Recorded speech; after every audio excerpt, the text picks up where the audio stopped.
everyone. I'm Ryan White of Rooted in Torah Ministries. This week we are in the Torah portion Bshalach, which is Exodus 13, verse 17 through 17, verse 16. And this is a pretty significant Torah portion, as most of them are, or all of them are, right?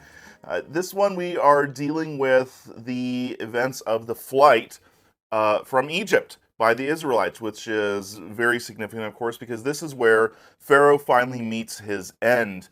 And it's really interesting because realistically, God could have taken them in a route that would have, we see here in the beginning of the Torah portion, which we'll read here in a minute, that he's going to take them in a different route in order to avoid battle with the Philistines.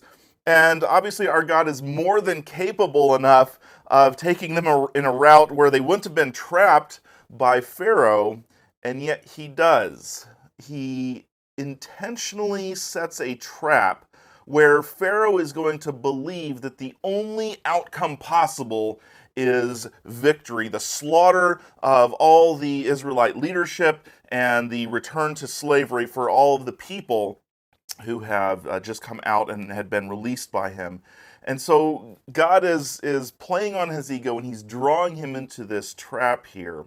And we're really going to kind of focus in on why God does that. Not that we can fathom the mind of God by any means, but we're going to look at what the text tells us, and by looking at ancient culture, we're going to see why this was significant, why this was important, and a very important step for God to do. So let's begin by the blessing of the Torah portion.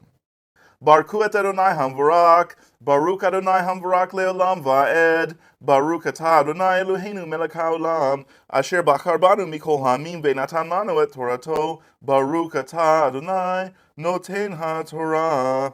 Amen and amen. All right, let's jump right in here and let's read the very first verse here, a couple verses of the Torah portion, which is starting in Exodus 13, verse 17. And he says, "Now when Pharaoh had let the people go, God did not lead them by the way of the land of the Philistines, even though it was near. For God had said, the people might change their minds when they went to war and returned to Egypt." So this way of the Philistines, I wanted to take a minute and discuss that, because this is really interesting from history. We actually know, I'm going to be using this as the Understanding the Old Testament, an introduction to, or in an introductory atlas to the Hebrew Bible by Carta Jerusalem. You can get this at holyland-jerusalem.com. I bought this while I was over in Jerusalem at the now I'm blanking on it's one of the museums, the historical archaeological museums there in the land. If you get a chance, I would highly recommend stopping by the museum there. If you send me an email, I can tell you the name. I'm just blanking off the top of my head of the name of that. But it's really important to understand they've got tons of archaeological artifacts and all sorts of amazing things there. So this Torah portion, he's talking about where God's leading them. Remember that when we were in the life of Joseph, Joseph had set his family up in the land of Goshen. And Goshen was a very highly sought after land. I'm going to pull this up here on Logos so you can see it here. And I do apologize, I'm not really able to make a way to show you, just looking this on the screen. I'll kind of describe this. If you look up near the top of Egypt, right, where you see Alexandria and On and Memphis and Zone, and you see these rivers, this is what's known as the Nile Delta. And the Nile Delta, you realize that Egypt did not have rain, or does not have rainfall. They get something like less than an inch a year, I believe, is what, if I remember correctly. But what they do have is they have the annual flooding of the Nile River, right? And so the Nile River, remember the Nile River actually runs from south to north. It's I think one of the only two rivers in the world that do that, if I remember correctly. I'm going off memory here, so don't quote me on that as absolute fact. But if you look in this region here, you'll notice that up here at the top you have this delta where the river head splits into multiple heads. And so this entire land, and you can kind of see this on the map, it's a little bit darker green here. That's because it's part of what's called the Fertile Crescent, which is the area of this region of the world that has a lot of water. Egypt doesn't have water because of rainfall, but they have it because of the Nile River ending here. And so it was a very choice land. It was a very well sought after land because this is where you can raise crops. This is where you can actually live. Everyone else is kind of relying on the annual flooding of the Nile River. So this is the place where we know that Israel had settled in this area. And so let's go back one more time to this map here because this is a little bit easier. But if you see these red lines, this top red line that runs up from on to Zone and then along the coast to Gaza and then all the way up to Megiddo. This is an important route. This was basically the primary trade route between Israel and the Egyptian, or between the Egyptians and the people in Canaan. And really, what they were really seeking after, again, we'll go back to this map, because, again, geography is important to recognize. What they were really seeking is that the land of Canaan is essentially this kind of a fertile land bridge. We've got these roads that go across the Arabian desert, but realistically, you're not going to be able to take a large party through there because there's not a lot of water. These are routes that kind of are reserved for the brave and the people who can survive it. And you're not going to be able to bring a large caravan through there with goods to trade. And the idea is to get up to the region, excuse me, of Assyria and Babylonia. And this is a region where there's also a lot of people who live. They live between the two rivers, the Euphrates and the Tigris River. And so that's a very fertile land. And there's a lot of stuff that's produced in that region. And so the idea is to go through the land of Canaan to be able to trade with these other nations. And this is, Egypt is always a powerhouse, and the Assyrians and the Babylonians were always kind of a powerhouse in that region. And of course, there's always fights, but ultimately they want to trade with one another, right?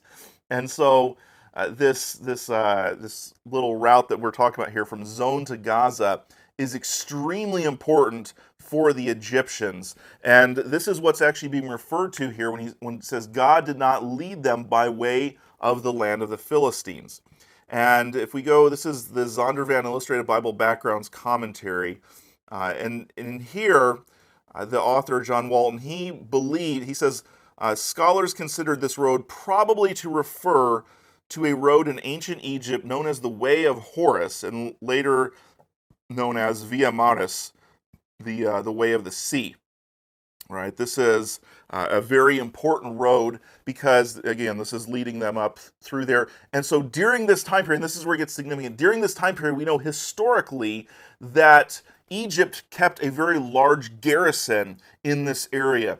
And depending on when the Exodus actually occurs, I realize there's a lot of debate among scholarship. Some people put it as early as the 1400s, so the 15th century BC, all the way up to maybe 13th century, the 1200s BC. And what's significant is that if we set a later date for the Exodus, if we set the Exodus to around the 1200s, 1250-ish BC, what's interesting is in this region of the world, let me go back to my map here again, we had what was known as an invasion, historically known as an invasion of the sea people. So you had these people who came in possibly from Cyprus or Crete or something like that, and they sailed in and they landed here on the Gaza Strip, what we know today as the Gaza Strip. And these people were known as the Philistines. The Philistines is a word that was used for the sea people, right? And that's our Anglicized version of the word for Philistines, right? But they were the sea people. And what's significant and what kind of gives me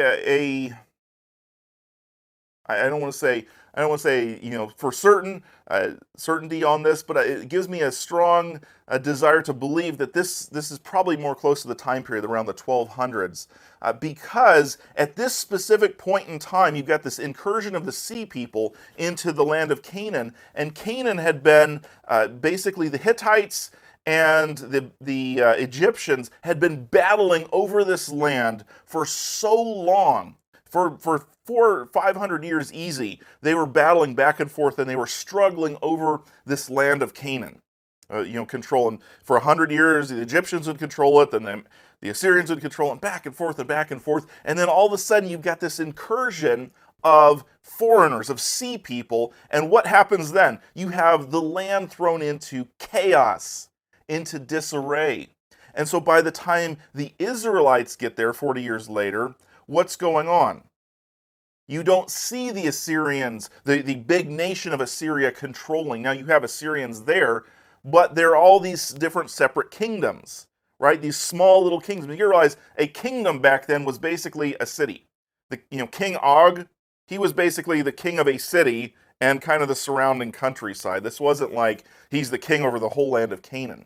So it's interesting that in my proposal here is that God used the sea people, the Philistines, to come in and basically create chaos to destroy the control of the Egyptians and the control of the Assyrians, so that basically you have just these small little city-states and everyone kind of on their own rather than a unified front. And so when Israel comes in, God's already prepared the political climate for Israel to come in and wipe them out. And to me, I mean, that's amazing. God used something that we don't even see in the Bible.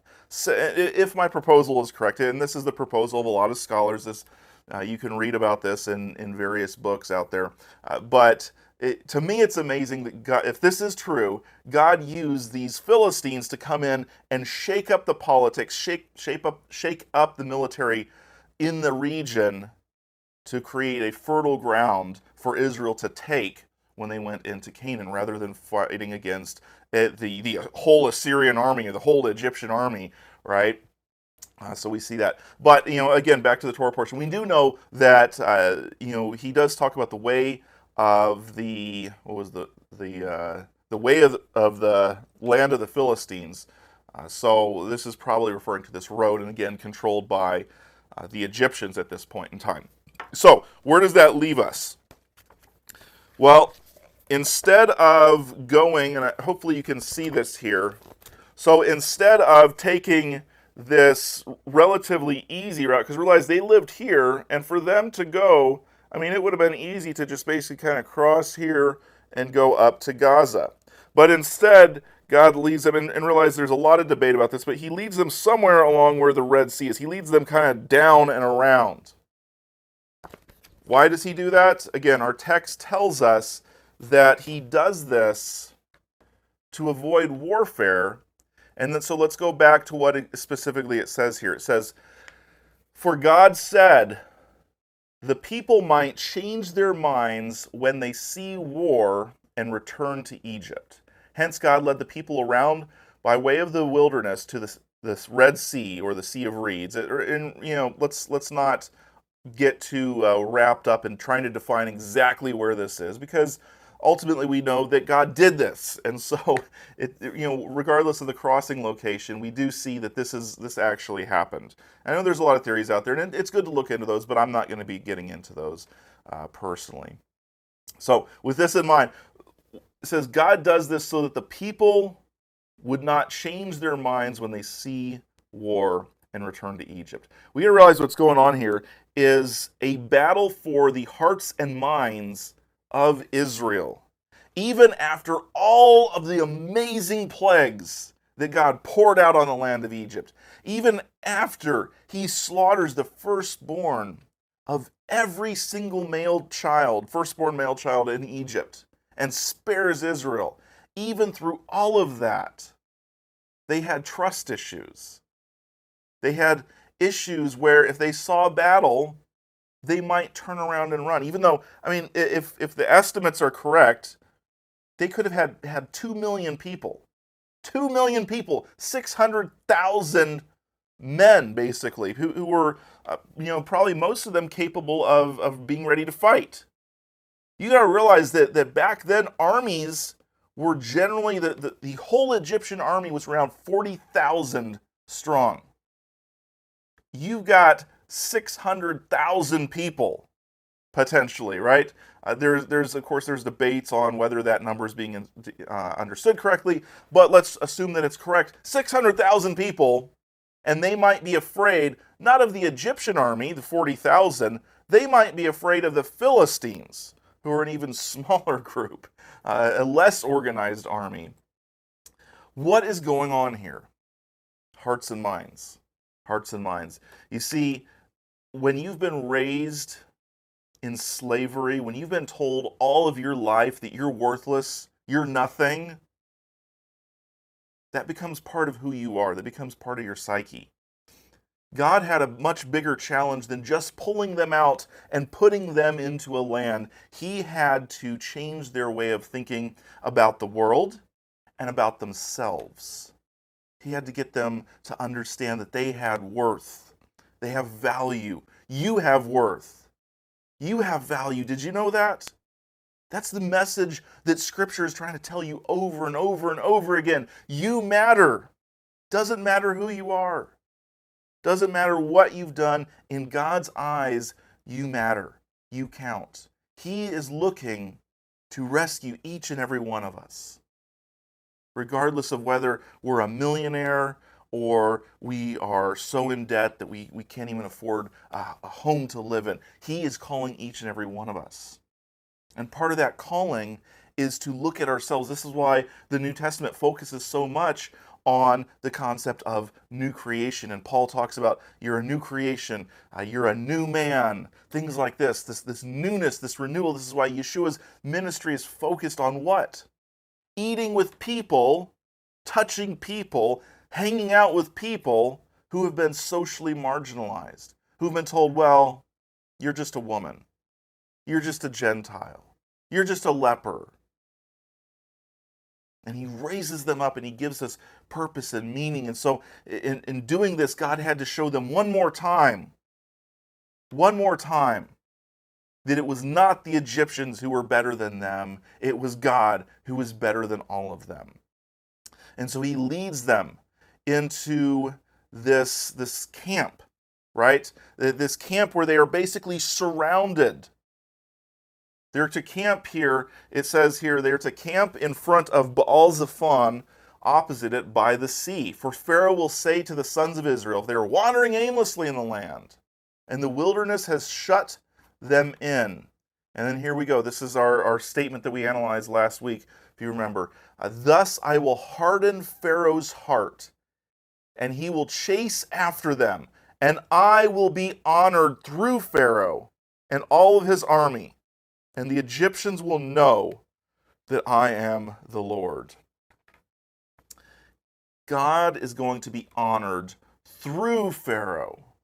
He leads Pharaoh into this trap because he is going to be honored through Pharaoh. What does that mean? Have you ever stopped and asked yourself, why does God need to be honored through Pharaoh? I mean, he's God. He created the universe. He's got all this stuff. Why does he need to be honored? What does it mean to be honored? Why is this so important? This is something that we in the Western world, for those of you who are watching, some of you hopefully who are watching this live in an honor and shame culture, and you understand how significant the Lord being honored actually is. And why this is so important that God intentionally misleads Pharaoh in order to overcome him in the Red Sea, the Sea of Reeds, right? We've got to realize, what was Pharaoh doing to God's children? He was throwing them in the river, and they were drowning. You realize in ancient culture, they believed in what was called the divine river ordeal. And this would be if you have an accusation against someone, what they could do, one of the ways to find out if that accusation was true, especially against women or people who had less rights, you would bind them up, you would throw them in the river, and they believe, because the Egyptians believed there was a god of the Nile River. All the other countries, they believed in gods of these rivers and so on and so forth. And they believed, and we can see this in various texts in this book, the Ancient Near Eastern Text by Pritchard. I keep talking about this. Hopefully you've got this by now. We can see in various places in there where in this divine river ordeal, they would throw the person in the water, and if they survived the raging waters, they believed that the god of that river had deemed the person innocent But if they drowned, they were judged as guilty. And so Pharaoh is playing off that by throwing the babies in the river and saying, see, the God of the river is not saving their babies. They must be guilty. Why is it, do you think, that when one Hebrew baby survives the waters, Moses, that he's adopted into the royal family? He survived the divine river ordeal. And so he's granted position because he's deemed innocent in their goofy way of understanding things. It's, it seems silly to us, but there's a lot of things that we believe that are silly, or that we talk about that are silly as well, right? How many people have taught their children that there's a fat man in a red suit flying around with reindeer in the sky one night a year, right? We all have these kind of things and we operate on them and so on and so forth. What's interesting is God leads them again to a body of water. The Israelites go through, they survive the water. Pharaoh and his army are crushed by it. The true God of creation has made judgment, and he found Israel to be innocent, their hearts to be light as a feather, if you will, in Egyptian language. And he found Pharaoh's heart to be hard, to be weighty, and drowned him, showing that he was unjust. So with that in mind, let's go back to this concept of honor and shame. This is something that, for me, is a very near and dear subject. It's something that I kind of picked up on during my degree program and really fascinated me. And I've done as much studying into the subject as I can. And ultimately, I walked away with writing my thesis for my master's program on it, and it's called Honor and Shame in the Torah. I'm hoping that someday very soon I'm going to have this actually published. This is the version that my school published for me that's only available. I have a copy and the library has a copy. But in this, and I did it on honor and shame in the Torah because unfortunately there's not a whole lot of literature on honor and shame in the Torah. There's a lot of literature on honor and shame in the first century, in the day and times of Yeshua, and there's a little bit that goes back, but there's not a whole lot, and so I did that. And I really hope that you would consider coming onto the website on rootedintorah.com and joining in some of these studies that I have on honor and shame. I'm telling you that once you start studying this subject, it's going to make a whole lot, the Bible, especially the narratives, are going to make a whole lot more sense. It's been amazing for me, and the people I've been able to share this with have really, I've got so much positive response. Wow, that's so amazing. I mean, even in just normal everyday things, I did a teaching on honor and marriage. We took the concepts of honor and shame and applied them to marital relationships. I did this for my relationship, and it did so much to improve and save my marriage. It's one thing I just want to share with everyone because it's really awesome. I'm really excited about this. And unfortunately we're kind of running out of time here, but please check it out on the website as well. There's going to be a course very soon. I'm still working on getting it all put together, but there's going to be a course very soon that goes through honor and shame in my the way that I did it in my thesis. So the basics of honor and shame.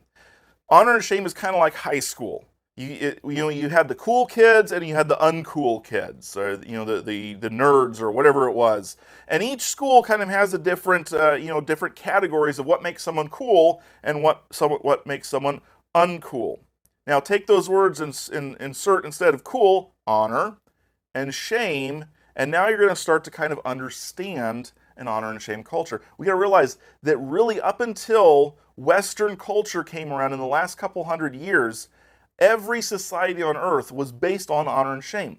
In fact, 70% of the world today still lives in an honor and shame culture. The big ones, Africa, the Arab nations, Japan, China.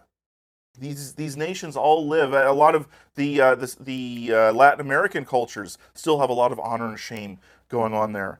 And realistically, we ourselves have cultures of honor and shame, but the thing is that we in the Western culture have got so much stuff and there's so much infrastructure that we don't have to depend on people as much, and so we kind of get away with not standing up to this. So, really quickly, honor and shame. The concept is that there's a limited supply of honor. Not everyone can be the cool kid. Not everyone can be the most honorable person. And so it creates a social hierarchy. You've got the coolest, and you've got kind of, a pecking order, if you will. And everyone, and it's not like this is written down anywhere, but in high school, you kind of knew who the top kid was by he draws a large crowd, everyone looks up to him, everyone talks about him, things like this. And because of this hierarchy, there's a lot of antagonistic behavior. People are vying for position, trying to gain position in this social standing. How do you do this? Do you do this privately? No, you have to do this in the public arena. You have to go in front of everyone, because honor and shame is not something tangible. Honor and shame is basically public opinion. The vast majority of people in the school look up to this person, and therefore they have honor. So therefore, if you want to have honor, you must go out and do something publicly. Either you do something great, maybe you become the star quarterback and win the football game, or you find someone who's higher up than you and you shame them. You make them look dumb. You make them look like they're not cool. And so they lose position, and then you gain position. This is a lot of times, this is why Yeshua, the Pharisees come up to Yeshua and they try to question him. Because if they can catch him, make him slip up, make him not show that he doesn't understand something, they gain social hierarchy. He loses it. Now, shame is not necessarily a bad thing. Being shamed is bad, but shame itself is a good means of social control. For example, adultery. Up until 10, 15 years ago, adultery was a shameful thing in this nation. And the fact that it was shameful controlled people. So, you might see someone passing by, or you might be talking to someone and they make a pass at you. And you start to think, oh, this would feel great if I did this. And then you go, well, wait a minute. If people find out, I'm going to be shunned from my church group. People at work, they're going to shun me.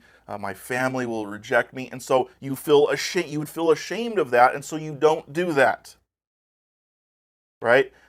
That is a positive thing. Running around naked, that's a shameful thing. And so we stop doing that once we hit a certain age.